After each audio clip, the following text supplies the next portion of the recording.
Welcome to the Revenue Science Context of Business series. You're in a special group of 5 rapid posts, and we're looking at the question of strategy, deployment, execution, or continuous improvement. Do you have to pick one? There's all these books and articles that say, well, execution is more important than strategy. We're going to help you address that question. This is the 4th in the series. I hope you get a chance to see them all, and I hope you come back for the 5th. So just to get you caught up to date, Dr. Drucker, who's the kind of the guru of business in the last 100 years, says the purpose of business is to create and keep a customer.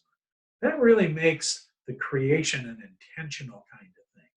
And the way you make it intentional is you have an organizational revenue strategy. Organization means everybody in your company knows what it is. It's developed from the buyer back, and it's applying your thought leadership, your intellectual property, your best practice to the buyer so the buyer gets great value. And now you've created that great value for your buyer. And if you keep delivering great value, then you hope to keep the buyer, as Drucker talks about. Now, it's not enough to create that in a vacuum or a boardroom.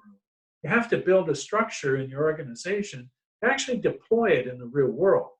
And that deployment structure is what makes execution just a wonderful experience for your team, because your team shows up and they have everything they need to execute. They get to go do their jobs. If they're salespeople, they have all the tools. If they're writing programs, they have everything they need. If they're customer service, everything's in place. And all they have to do is do their jobs. And then part of that deployable structure is continuously improving all of it. Now, the first step, when we talked about that organization-wide deployable strategy, is answer these 5 questions. What's your brand promise? What's the high-level customer problem you solve for your customer no one else solves? What are the niche or niches that you're going to dominate? Who's your ideal buyer? And what are the offers, that O that was on the bottom of the roadmap, that's going to run through this roadmap and make everybody successful? It makes the buyer successful because it's full of value.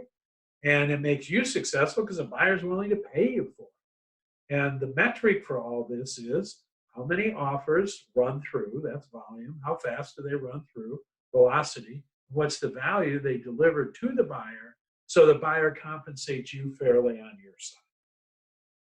You need to create this true north. The true north says that gold up there is the end of the gold road, and all those things above that horizon line are what you're going to do to make that offer move at high volume, high velocity, high value.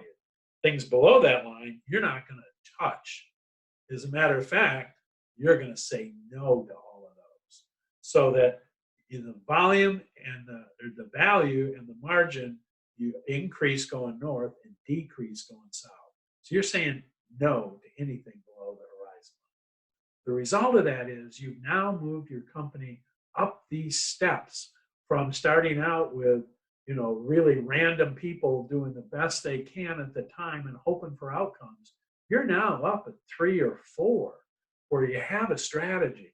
You have some deployment structure in place. You know your principles. You know your true north. You've got a strategy that everybody can articulate and align to. You're on your way to being massively successful. And just so you know, every time you move up a step, you're removing 5, maybe as much as 10% of that cost of chaos. That's 10% of your top line you're now recovering and capturing in EBITDA. So I hope you're going to stick around for the 5th in this series. And hopefully at that point, you're ready to answer the question, do you have to pick one? But if you need something in the meantime, reach out to us, and we'll be happy to get back to you and help in any way we can. Thanks for joining us today.